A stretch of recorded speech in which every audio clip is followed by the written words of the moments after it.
thanks everyone for coming today.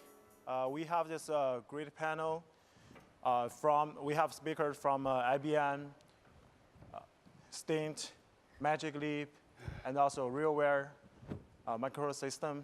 So I think, I really appreciate everyone for coming today, because it's our first panel at 9 a.m. in the early morning, the last day of the Expo.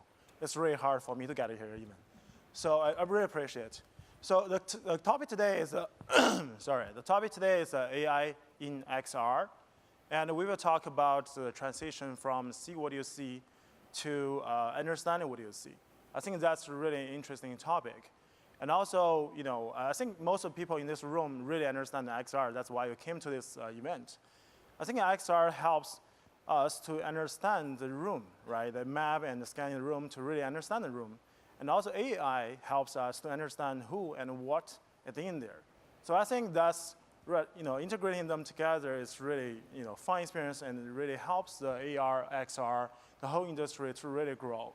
So I will start with a quick introduction, and also we'll do a roundtable. So I'm Reynold Wu. I'm the director of product in Rokid, where I co-founded the XR business unit from a research project. We raised $150 million US, and we have currently we have 2 products in the market. Actually, 1 product in the market, and the other one is still in the prototype stage. And so both of them are AI-powered devices. We're not only working on hardware, we're also working on software, aiming to provide vertical solutions, total solutions for the vertical enterprise clients. So yeah, so how about we start with Cathy, who is quite famous in the in the XR industry, and also recently joined the Magic Leap. Yeah, I work with Magic Leap now. I work for them in their enterprise team. So although I am a futurist, like it says there, I don't do futurism for Magic Leap. That's Neil Stevenson. So that's great. You will leave that work to him. So yeah, I do enterprise strategy for them. And obviously, artificial intelligence is one of the things that we're extremely interested in incorporating in some ways, and I'll be sharing some of those things. Sure. Yeah, Bill. I'm Bill Parker. I'm a co-founder and CEO of a company called Creative Microsystems. We develop, prototype, produce limited quantities of custom AR systems. Our main focus is intense usage, military, space, underwater, situations where commercial off-the-shelf doesn't work. That's a necessary step in being able to integrate with AI, to be able to have systems that are customized both for the individual and for the use application, and have the forethought to be designed around what AI can and needs to do. I'm Sanjay Jhawar. I'm co-founder and president at RealWear. RealWear makes an industrial-grade, commercial off-the-shelf XR device, which is, we actually call it a head-mounted tablet, HMT1. It actually won the Oggy Award for Best Head-Worn Device last night.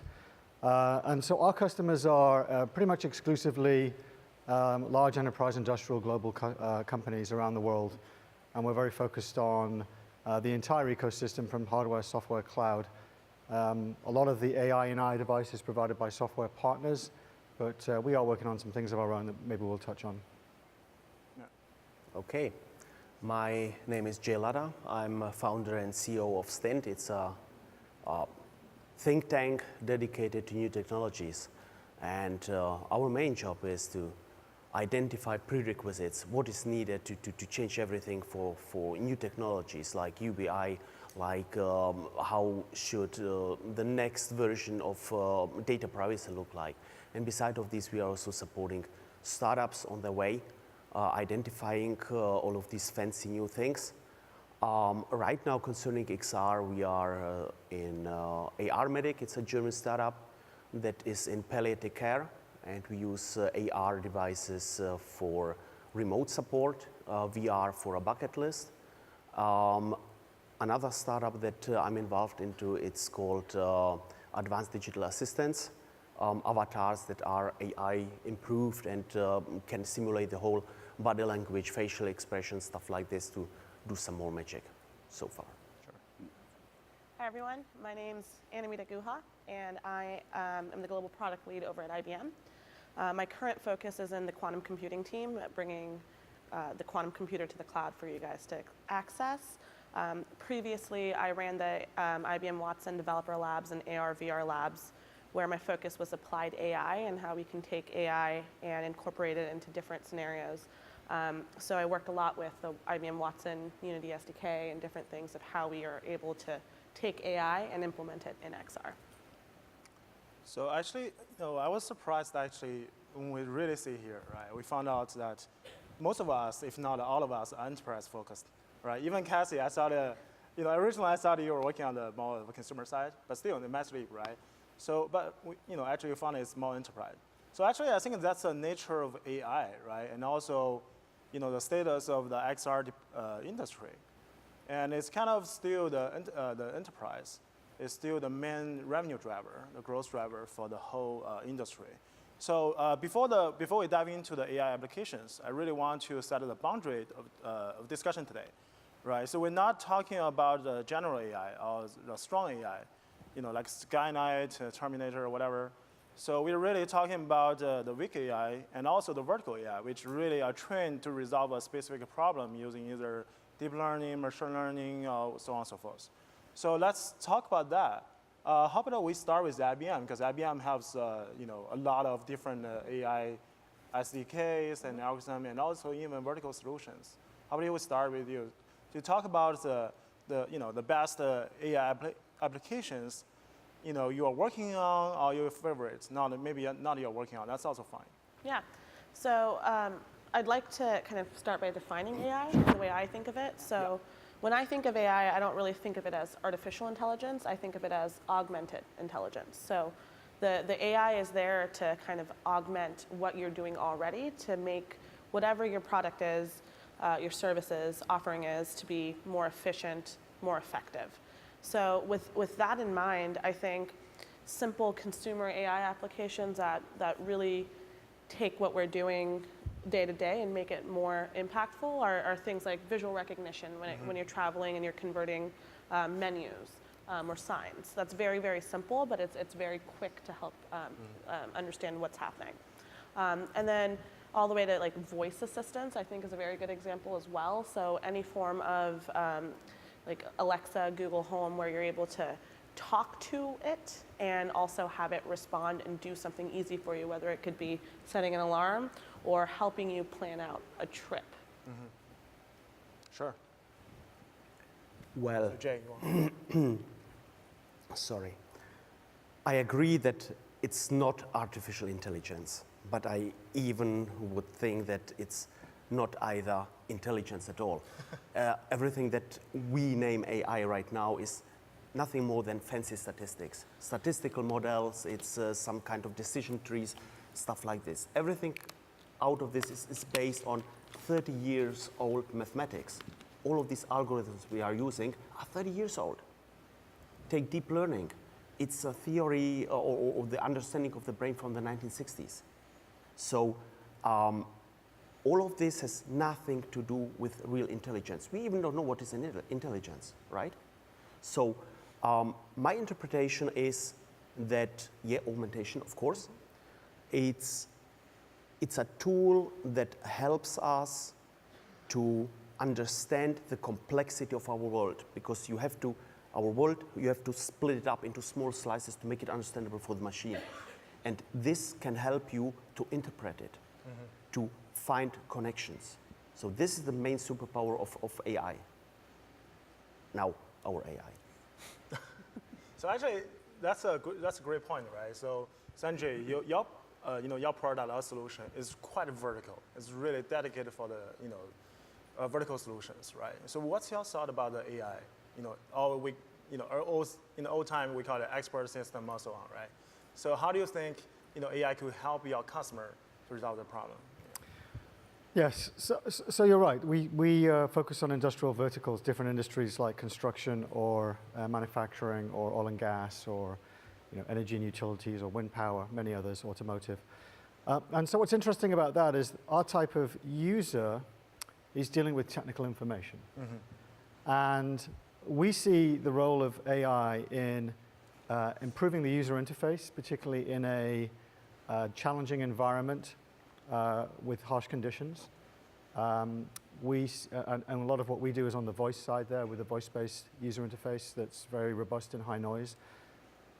And also in contextualizing the industrial environment for that user and for the data that they need to reach. So Alexa doesn't understand the word cavitation, which is important if you're working on pumps, right? But if you are in the habit of looking at documents while standing in front of pumps, those documents are full of the word cavitation, probably. Right. That's a contextual cue, right? There are many others that we could talk about. But I think, there are, whether it's images or documents or things that you see in photos or location heat maps, it's all fodder for machine learning. What you do with it then, what patterns you recognize, clearly the domain of applications. But I think this contextualization layer and then the user interface layer are where we think there's a lot of work to be done, at least for industrial customers. Actually, I share the very similar experience with you. So we started with a voice assistant. So we have our full stack voice assistant developed in the company. And one time we talked to the enterprise customer. And so it's a big warehouse company, right? So they asked, hey, can I just use your voice assistant in my system? And I told, after I went there to scan everything to understand their environment, I told them, no, I need your noise data, really to train this, to really do the noise cancellation. And also I need you need to give me a full list, a huge list of the words you will talk about. So they're like, hey, why is not artificial intelligence? I was like, yeah, we have to train it, right? So that's kind of the experience. I think all of us will, have some time. Yeah. So how about Bill? What's your thought? Just to add to the idea that the intelligence systems, right, machine intelligence, artificial intelligence, augmented intelligence, they all kind of mean the same thing, I think, to most people, but it's how it's applied that makes the difference. And in situations, many of our use cases require situational awareness. This is the case of a pilot or a soldier, someone who's in a situation that's high stress, they're getting shot at, or they're dealing with a scenario that is new and unusual in an unusual environment. So where does the ability to augment their intelligence, their native intelligence, really have the most value? I think in our analysis, we're looking at the individual as much as the machine being able to work together as a team, right? So how does that work? How does that come about? And a lot of that means long-term exposure both ways, that the machines are learning from the individual, become more, as Nicholas Negroponte called it, the idiosyncratic element of how machines and people need to work together. Each needs to bend, each needs to learn, each needs to find the best optimized approach to work in that environment. And as environment change, they need to change as well. Sure. What about you, Cathy? So at Magic Leap, and you guys have heard this term throughout the week, spatial computing, right? We call it spatial computing. And it's interesting because no one has really come out and defined it yet. But at Magic Leap, we believe spatial computing combines artificial intelligence and computer vision to seamlessly blend that virtual content into the real world. That's how when we talk about spatial computing, that's how we talk about it. And for us at Magic Leap, artificial intelligence is a very important part of what we're doing. One of our North Stars is actually what we call human-centered AI. So it's very much at the heart of what we're doing. And just the fact that AI, artificial intelligence, is included in our definition of spatial computing, I think that signals a lot to the industry. Sure. Yeah, one thing, Jay mentioned that the AI, we don't really know what intelligence is.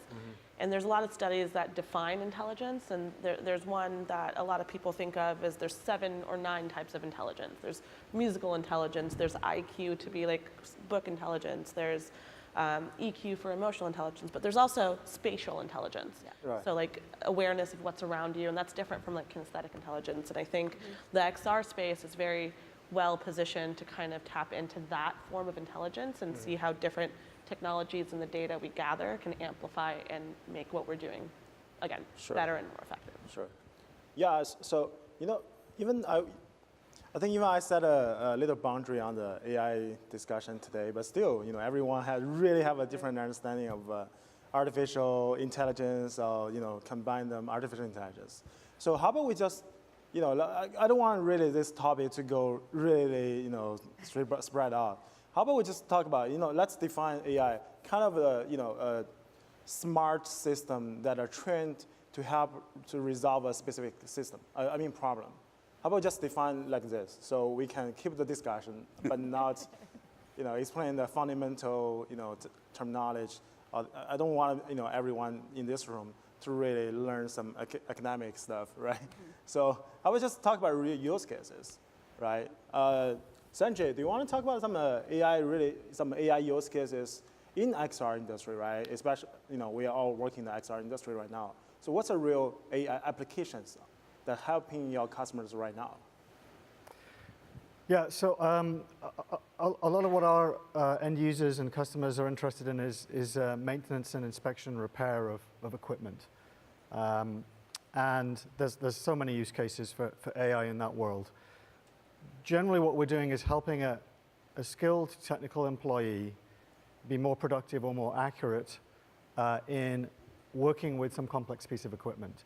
So the data that individual may need is the manuals. And a lot of these are just PDF manuals. So they're not holograms, they're not digital twins, they're documents today. Every factory runs on 1,000 documents and almost 0 digital twins, at least today. And they have maybe videos of things that were taken before, the last maintenance procedure, the last set of inspection photos, all the work orders that were in the enterprise asset management system, which might be SAP or IBM Maximo or any number of others. You have the IoT data, the data coming off the machines, the sensors, the readings, the gauges, the strain gauges, the pressures, the temperatures. You have all the people that ever stood in this place before and did anything whilst wearing a similar device. You can actually instrument the actions of the persons in the roles in the physical location that's important. If everybody shows up at the same point and always takes the same 3 pictures of a heat exchanger, then why is that? Maybe there's a procedure there that could avoid that type of inspection, or there's training that can be done. So the use cases, I think, are really sort of surfacing proactively for that technician or user what they should do. Our vision is really that could be expressed as an avatar of the equipment itself, talking to the heat exchanger. Hey, heat exchanger, what do you need today? Well, I'm 2 weeks past my quarterly scheduled maintenance, and you should really replace my gasket today. Joe did it last month or last year. When he did it, he didn't take a pressure reading afterwards. You should really do that now, right? And so prompt the user to take the contextually appropriate actions, surfacing the data they need, and give them a natural interface, whether that's voice or visual or both. And I think that, do you want to call that AI? Do you want to call it a fancy user interface? I don't know where you draw the line, but I think you're going to use a lot of machine learning and data to achieve those kinds of use cases. Right. I think that cool, great, but instead of reminding me to read the latest whatever when you've changed something, the AI should do it by itself, being an enabler to support you. In my opinion, for example, RPA, cool, great stuff, but mostly corporates are thinking about business processes. How can I automatize them? How can I make them slim and whatever? This is nonsense. We should enable every worker, everyone who is sitting around and doing something to find out what kind of bullshit work he has that he does not want to do, and automatize it, push it away, so we can focus on things that really matters, where we are excellent in. Do our work again. And this is the main purpose of AI. It can enable us to focus on what we are very good in. Sure. So how long do you think that takes? I'm working on it. Oh, okay. Hey, come on. Hopefully you have a big team. There you go. Yeah. Yeah. So actually, to that point, so actually we have the Micah, right? Yeah. So the visually digital assistant. She's a virtual human. Okay. So, by the way, Yeah. show of hands, has anyone experienced Micah in this audience? So a few folks. So Micah's our virtual human, and she was introduced at LeapCon last year.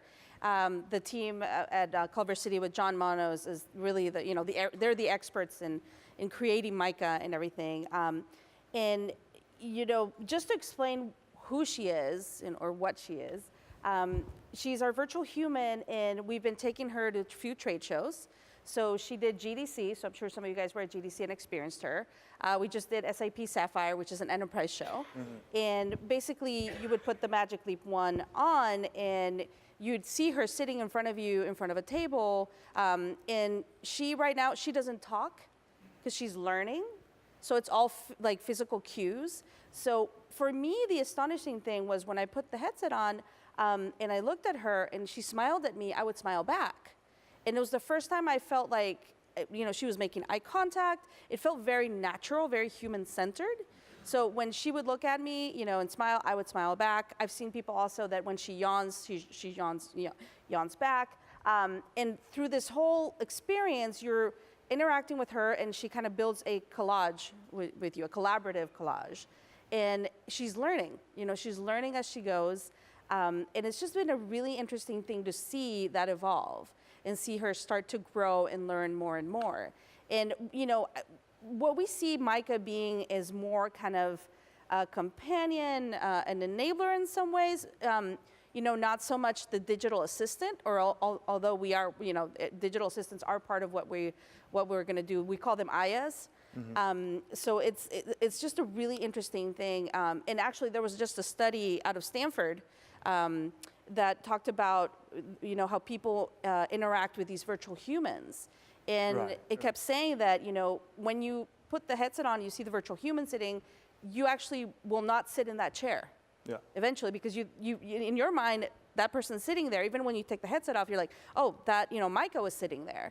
And I can attest to that. Like, I would not, it was a boundary. Like, that's her space, this is my space.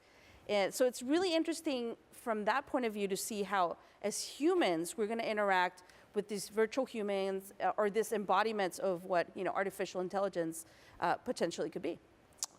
Yeah, I think that's, I also read that paper, right? So actually that, it was, it had an interesting point, is actually, if we really, the metaverse, right? So we put a lot of different animal, people, objects in the physical world. Is there space for the Earth to really stand or to do anything? But anyway, so actually I have a follow-up question on the Mica, right? Sorry. Mica. So, you talk about the AI or the virtual human can learn. Does it learn, generally from everyone's reaction to the virtual assistant or virtual human? Or it's kind of personalized to, each of you, let's say? She's learning from the people she interacts with. I'm sure that there's a lot more that she's learning that I'm just, not qualified to know or to speak to. But what I do know is that every time she interacts with someone at a trade show or at a demo at Magic Leap, she's learning. So that's one of the things, that's one of the reasons we're not ready, I don't think she's ready to speak yet. So, yeah. I see. We also built a digital assistant, voice assistant. I feel a little, to be honest, I feel a little crappy if I see some really virtual person in my room late night. But the thing is, like, everyone that goes through it, she's not creepy at all. Like, it's a very strange thing. I think we're getting closer to crossing, the uncanny valley. When you experience her, I would tell you, we put one of the top executives from SAP, she experienced Mica, and when she took the Magic Leap 1 off, she was like, I feel really zen and really relaxed. It was actually a very human experience, if you can say that, so. I see. So, Anamita, what's your thought? Again, right, IBM have so many different AI SDKs, right, solutions. What's your thought on the real application? Which industry or which specific use case you see the biggest value in there? Yeah, so I'll answer the question in two parts. First is kind of like consumer end. So if you think of AI, there's different levels to it. So the most basic level is classification. Is this a dog? Is this a cat? Right. The most advanced level is this dog about to be sick and let's preemptively do something. So like predicting. So when we take that and bring it to humans, how can we use AI to predict human behavior and intercept and kind of alter human behavior? And that, I think, is the most impactful application for it. So if we step back and think about different applications, and this is an XR AI application, Alcoholics Anonymous. So you're in an immersive environment, and you want to figure out what triggers you to want to drink again. So the AI can intercept quickly based on your behavior and say, yeah, you should do this. Or in training scenarios, like firefighters who are in an intense environment, and they're able to kind of simulate what will happen and predict what they should do based on things around them. And then like the US Army, like how are they going to interact with different, I don't know what the right word would be, but different individuals that they'll come across when they're in Kuwait, perhaps, right? I see. So that's more of like an individual consumer level. Now, if we take those three and bring it over to the enterprise and actual economic impact, if we think about if we're able to kind of solve someone who has alcoholic tendencies and say like get ahead of that, they will be a contributing member of society. If we go into firefighters, we're able to save more humans and actually bring, predict if this building is going to catch on fire in the right way to kind of intercept it. And then if we think about safety and like government intelligence and all that, that's another layer of like applied AI that's very, very impactful. Sure. Bill, do you want to share something? Yeah, just to maybe put that in context, contextual AIs. When you're faced with information that's coming at you too quick, what do, right? You lose it. You lose bits. You can't assimilate everything you might need to. And so that assistant, that a machine can provide is a critical part of that augmenting your abilities, not just your intelligence, but many other factors, your senses, right? So a lot of what we do is integrate various kinds of sense platforms into the processing of the information you're going to receive and try to customize it for not only who you are, how you perform in specific situations, but taking advantage of the fact that you need to filter down. You need to have maybe not necessarily a dumbed down version, but you need the end notes version of what this big piece of information is trying to give you. And the AIs are perfect at that. They can get very accustomed to the way that you perform best. They can get very accustomed to situations where, let's say in a military scenario where there's a lot of training. Soldiers don't just get handed a gun and they go out. They go through months of very intensive training with the technology, with the communications protocols, with the chain of command, with all of the physical elements of being in a scenario where if you don't understand what's going on, it's not good for you, it's not good for your teammates.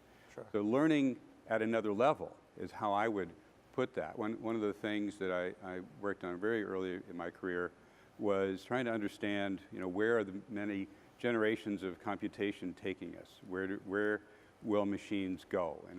And out of that exploration, this was with the Architecture Machine Group and then at Media Lab, understanding that you need information, so you need displays. You need to be able to count on that information to be valuable, so you need to trust that system. And in doing so, one of the things that kind of fell out of all this, it goes back to an earlier comment, when you have a problem and you're asking a machine to help you solve it, you often either tell it what to do or expect that it has the experience to be able to do that. Well, the next level beyond that is machines finding the problems and solving them and reporting back to say, we fixed it. I don't need you to worry about that compressor because we solved it. Or what I really need you to do is make sure that all of my system parts are working effectively through a diagnostic that I can't do, and I need you to look at it. So you move the marker from where is the thought going on from you to as much of it going on by the machine. And then you get to the really interesting stuff, because what do you do now that you're free of that? One of the really exciting things I think that XR is enabling the arts community being able to go well beyond what it is traditionally seen to provide. Right. And maybe that's a topic that we want to explore a little bit. Yeah, I think that's interesting. So I think, Jay, do you have some follow-up? Yes. You share, I think you own a quite big view, right? Yeah, I mean, it's I agree that our understanding of AI concerning predictive maintenance, for example, everything what is not alive, it could work. But all of these systems are only as good as when they've been programmed if we know about all the parameters. And now we come to human prediction. Hell no. I mean, predictive policing, for example, is something you can't predict if someone will become a criminal again. It does not work like this. Human interaction is something so complex, and there is just one thing that changes you or the programmer never had in mind, and it will totally change the whole situation. So concerning human prediction, how we as a dump swarm of whatever, this is really, it's dying with the amount of data. And data is extremely important. You will never be able to catch that much data to predict it. You will have always biased data. When Cathy starts to collect data, it's already biased because it's her expectation on data.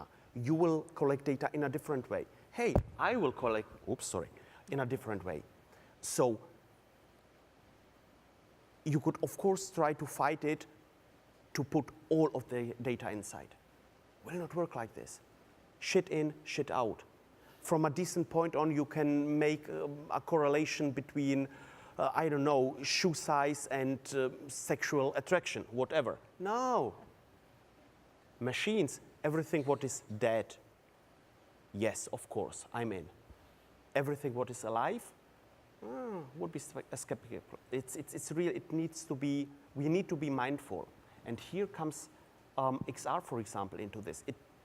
The AI stuff can help us to manage this data, to collect the right stuff, to make it more understandable. XR is a perfect visualization layer. Put all of this stuff into XR and visualize it, and we can understand it. And we are the ones who can design and predict.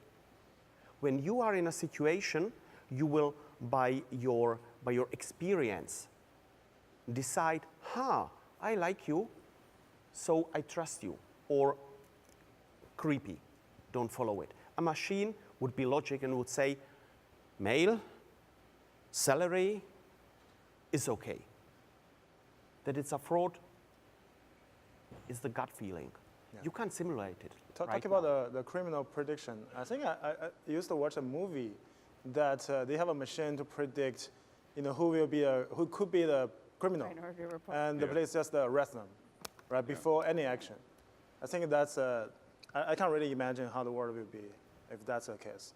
So we also share one use case, right, of AI and XR that we used to run with a retail partner. So it's actually, we have a glass, right? We also have a glass. So basically, we have a digital voice assistant on the glass. So when the consumers, they just enter the shopping mall, they wear the glass. So the glass will ask, hey, what do you want to do today, right? Oh, I want to buy shoes, right? And we will recommend you, say, Nike, Adidas has a 40% discount. You should check it out. And then if the user confirm, it will give you a navigation to the store. And after that, we use object recognition. Again, this is a palette program, right? We use object recognition to show him, to recognize the object. Let's say this is a shoe, right? It's a pair of shoes, it's a Michael Jordan, 11, whatever.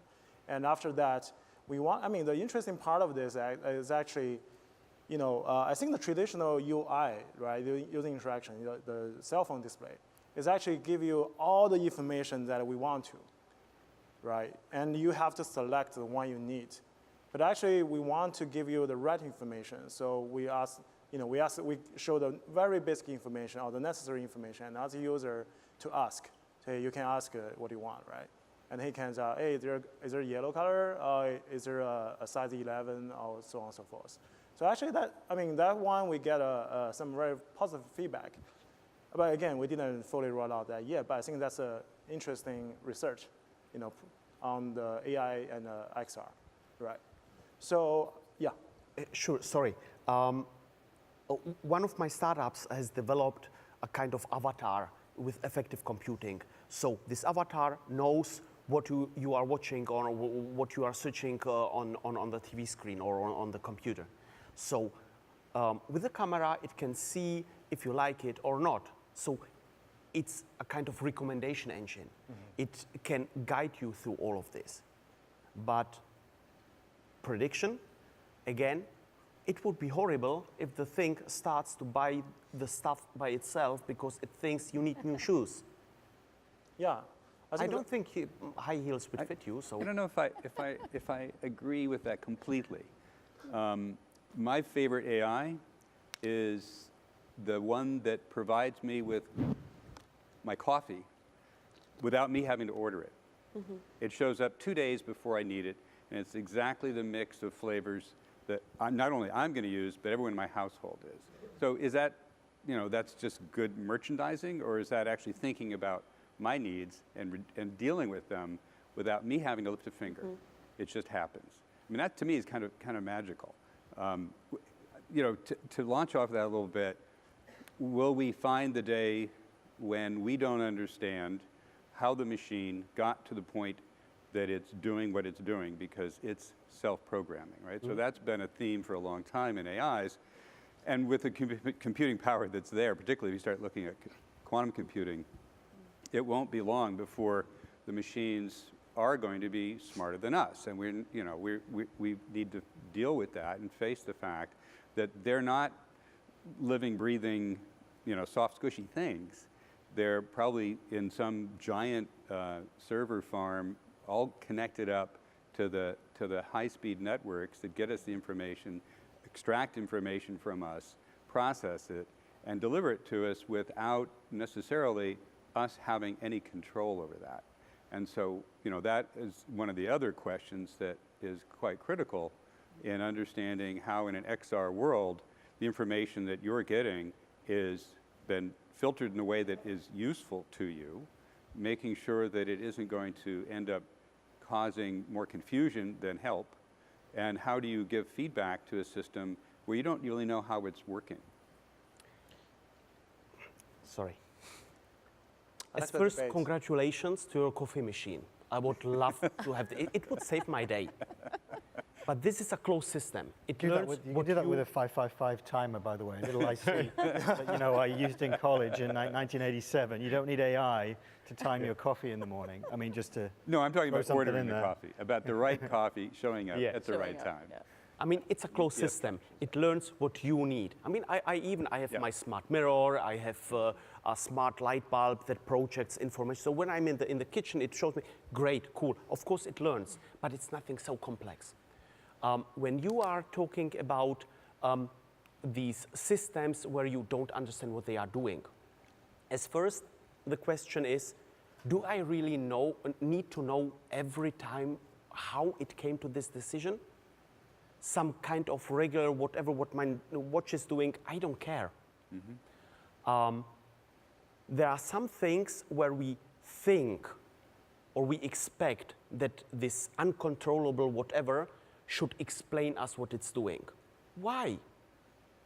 My father was a judge.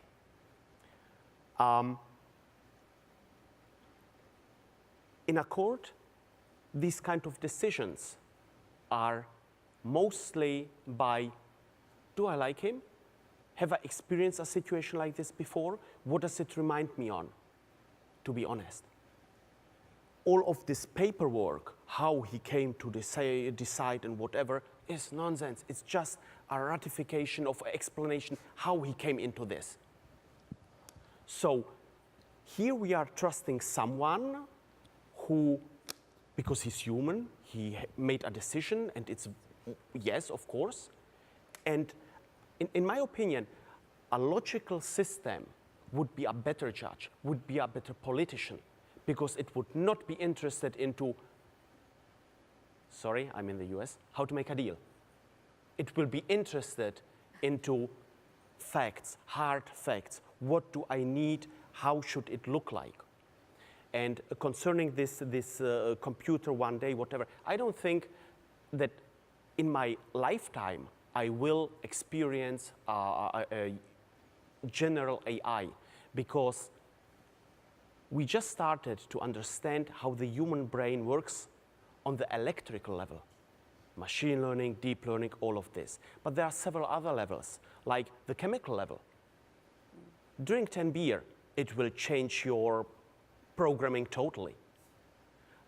Since 5 years, we already know, quantum computing, yay, that the brain is more like a quantum system, less than a hardwired computer. We don't think in ones and ohs, yes and no's. It's a maybe, maybe not, maybe yes, or skip it. So I think we still go beyond the boundary again, right? So talking about general AI, I think that's great, right? It just, let's come back to the topic of AI in XR. If we go dive into the AI, it's kind of it's not related to XR anymore, right? So I think the natural, integration between AI and XR in this topic is actually, most of the XR either smartphone or it's a smart glasses. They have a camera, right? They have an audio device, either there's a speaker, microphones. Actually, that's really natural that we're talking about computer and CV, right? I mean, computer vision. And also, I think I want to start with Cathy. I mean, let's in this question, right? Let's really talk about the computer vision. How computer vision can help with this. Because I think computer vision is the most natural way that integrate with XR, or AR, MR, we call it, right? So Cathy, how about you talk about the spatial? Yeah, well, I think that, for example, if you've been following Magic Leap, you've probably heard of the Magicverse, which, there's different names for it, Mirror World, AR Cloud, whatever you want to use. But, computer vision is a big part of that because it's that layer of data that is going to be on everything. And, right now, how are phones or computers or things seeing that? And it's through the camera, right? So I think, it'll have massive implications for sure. So yeah, I mean, I don't know if you guys were here for the fireside chat with Kevin Kelly. It was really interesting because they also talked a lot about privacy, and while we're, all these, we're collecting all this data of what the world looks like, there's also this other conversation about privacy. And for us at Magic Leap, when we think about the Magicverse, we also think about being, setting up those standards and helping set up those standards for, to make sure that data that's collected is done in the right way. Sure. So, yeah. Yeah, I think the conversation kind of ties together. Data is really important. So the data that you collect to create the AI is very important. So having biased data leads to biased humans, which leads to biased humans leads to biased data, which leads to biased humans. So the example that you gave of court, there's a bias of time of day. So judges are more lenient with their sentencing after lunch than before lunch because time of day makes an impact. So if we go back to computer vision, and there's bias of lighting. So if you're taking a picture of this water bottle and you're only doing it in this lighting but not over there, it's only going to know and recognize in this lighting. So it's really important to figure out when you're creating your AI, whether it's computer vision, voice, if you're screaming and training on screaming data, your voice assistant's only going to understand when someone screams at it. So being cognizant of that and creating AI that kind of encompasses all of it. So like right now, our data sets are coming in based on who's programming it. And it's really, really important to have multiple perspectives in it, not just engineers, not just race, gender, but age, like what expertise this person has. And one of the things that we've done at IBM is this AI fairness and 360 toolkit. So if you go to GitHub, you're able to see different data sets that AI ML engineers are using to train object recognition, to train saying hello in like 40 languages. So you can go in and kind of say like, actually, I think this is a biased image. I think I would describe this as this. I think I would pronounce this word this way. So it kind of brings us all together to have a solid data set to train AI. That's good. I have a very optimistic view of AI, but that's not everyone has that. By the way, we have a big data label and audit team in-house to do the data label and also audit the label. So I think that's really important to keep it's not unbiased. So actually, Sanjay, I do have a question for you. So, I think because of the involvement of the AI, right? So single RGB camera can do a lot of computer vision already, right? Like the semi-dense point cloud, and also to recognize gestures and face and objects, so on and so forth. So what's RealWear's plan on that. Because I don't know, originally, right, you don't have the cameras like HoloLens, Magic Leap, but you still have at least one RGB camera, right? So yeah, and I'm not going to pre-announce future products on the stage here, but camera is very important, as all of us said here. I think the use case that, we're a business. I mean, I'd like to say that we're not a technology company, we're a product company. Yeah. And, I have a EE engineering degree, and I love technology, and I've been in technology for nearly 30 years. And I like to use the minimum amount of technology to solve the problem at hand, not the maximum, right? Exactly. So, because particularly selling to enterprises, it's all about meeting customers where they are with the data they have, user acceptance that they have, and I think a lot of companies in our space are a little guilty of projecting a little too far into the future, away from where customers are able to consume it. It's important to have a future orientation, but if we want to sell things versus just be visionaries, then we have to be within the realm of possibility of what customers can do. So the number one use case in industrial XR today is simply video collaboration, right? The place that you put a camera for a head-mounted view so a remote expert can see it is not the same place that you put a camera if you want to locate objects in space and overlay holograms on them. There are different use cases with different needs. These needs evolve, the cameras will evolve. I think one of the, and we will certainly in future products, have a lot of flexibility in the types of cameras that can be attached to any given system. Now, what I did want to go back was to the earlier question about data was, I think XR devices have an enormous role to play in data collection and labeling, not just showing you the results afterwards. If you want to go and recognize a water bottle in varied lighting, or for that matter, a pump in dark shadow in the corner of a warehouse, right, versus a pump outside, in bright sunlight, versus a pump in Saudi Arabia in really bright sunlight versus a pump in the North Slopes of Alaska in the winter, those things look totally different. So, and if I want to recognize, model 123 from vendor A and model 124 from vendor A of that pump, they may be just very slightly different. And I don't think there's, for all of the ImageNet database that Stanford collected that can then recognize 16 pictures of a dog, I think it's going to be really difficult to distinguish model 123 from model 124 in the range of lighting that you have. So you have to use other cues. Images on its own is not enough. You can use location, you can use the documents, you can use other things. One of the things that we've done recently that we showed in our own summit meeting that we had on Tuesday of this week up in San Carlos was just a very easy way to tag images as you take them. So, we have a hands-free voice control device. You say things like take photo, but immediately, you can look at a range of tags that are set by an enterprise administrator for a group of people and simply say the tag and tag it immediately. So and that metadata then gets tag, synced. Right? Sorry? Is that pre-configured tag? It's a tag that is part of a schema defined by, let's say in our case, an enterprise administrator or a supervisor. Let's say you're going out and your job today is to inspect all the pumps, just to stay with pumps. So, I want to send 8 people out on the first shift, and they're all going to wear our device, and they go around taking pictures of pumps. They're going to say, oh, look, tag with oil leak, tag with electrical problem, tag with O-ring needs replacement, tag with needs cleaning, tag with leaking, right? Sync all that data up to the cloud, all with its tag data in EXIF or whatever format you like, and now you've got tag data, and it's tagged consistently because you had a schema. So take that one step further forward. We've been doing this for a year. We now have thousands and thousands and thousands of images and probably videos as well. We know where they were taken, who took them, how often they occurred. Well, the simplest thing to do next is to suggest the tags. So next time someone goes on, I think you might want to tag this thing with, out of inspection window, just based on all the data set that was previously collected. Is that right? Yes, that's exactly what I wanted. Thank you very much. Now I don't have to think about it. And so you do that at scale across industries, across users, daily work, hourly work, every few minutes work.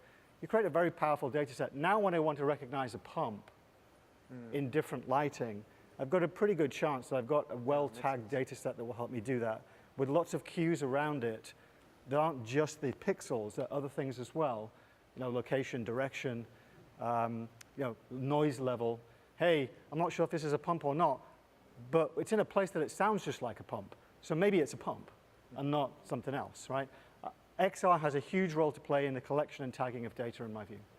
Okay, I think we are, in the last 5 minutes for the QA session. I'm sorry if any of you didn't get the full chance to explain everything. So how about we just go to the QA session and let's pick the question. I think there's some very general questions. How about we just talk about one specific one? How do you see AI XR coming together for use case such as process inspection and verification of a task? I'm not sure, Bill, do you want to answer this question? I can give a little peek at some of the stuff that we're doing in understanding use cases as deep as possible. Because our systems are all custom, we need to understand both the user and the use case, and we peel back the onion all the way. What we try to find out are what pieces of information are useful, what pieces of information are not necessary, but I'd like to have them when I want them, and then what information just don't show me. I don't care. Right. So when you do that, you start quantifying, what is I'll call it the bandwidth of that system. How many icons, what color, where are they going to be demonstrating the right kind of information at the right time.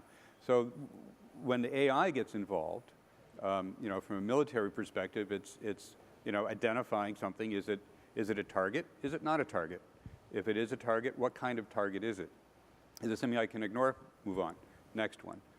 So I think in the case of the process inspection from our side of this is, does the amount of information you're getting help you do all the things that you need to do to get that task done? Sure. So let's go to the next question because we only have like 3 minutes left. So what's the biggest challenge for facing integration of AI into XR? So I will just start a brief on this question. So actually, for us, I mean, the biggest problem is still the data data labeling is definitely the biggest problem. Another one is actually, if we're talking about the edge, the device, wearable device, the computing, where we do the computing is actually the really critical question. How do we have a full control of the hardware, battery life? That's a critical problem we are facing right now. So do you want to talk about that, Anita? Yeah, I think there's a couple of things. One, there's a skills gap, and that skills gap stems from people just not understanding what AI is or what AI can do, and a lot of people think that just like sprinkling AI will solve problems, but sometimes AI is not the right thing to do. So I think the biggest challenge is users that are building XR applications to understand what they're building, and then understand what problem they're solving. And then that will kind of allow them to take a couple steps back to figure out what AI is going to be effective, what platform is going to be most conducive to that, and what skills they need to actually bridge the two. Sure. Jay, you want to talk about the AI impact in the consumer XR? Because I think you definitely have an opinion on that. Well, you will need the right strategy on this. You will need the right use case, of course also the data, but the use case is the beginning of everything. You can make one example. I had a startup that asked me for support, and they have developed some kind of soap, whatever. It recognized how dirty your hand was, you've placed it under it, and then it spitted out the right amount of whatever. It's cool, but if the people don't think in the right way, and if you have, for example, a tattooed hand or it's darker than expected, you can imagine what happened. Sure. The machine was empty, and you had the soap all over. Sure. So you need the right use case, you need the right approach. Just label it with AI, then it's cool, put blockchain onto it, and we have the new whatever. It will not solve the thing. Sure. Let's end with a hard question for Cathy. The Mica, when it's going to public? Not yet. Not yet. I mean, I think they're asking a specific date. Yeah, I think that, no, I don't have a specific date, but no, I'm making no announcements here. No, I mean, right now what we're doing is bringing her to certain trade shows and kind of Sure. letting her engage with more folks. But she's not coming to the public just yet. Sure. Okay. Can I quickly answer Yeah. the SDK question? So for those of you that are familiar with the IBM Watson Unity SDK, it's no longer actually accessible on the Unity Asset Store, but if you go to the GitHub, it's still being maintained and all the code is still available for you to access and use. Sure, I would just like to use one sentence to conclude this discussion. I think AI is really the true driver for XR industry, especially if we're talking about, because it's actually the XR application right now, like Anjay said, right? It's more of a see what you see, video call, assembly lines, there's working guidance, things like that, right? But that's still, relatively limited use cases. I think AI can really help, increase the boundary of such use cases and highly create value and create deeper value for all the either enterprise customers or consumers. So I think thank you everyone for this great discussion. I mean, we have definitely different opinions here, which I really like in the panel. So thank you. Thank you everyone for coming.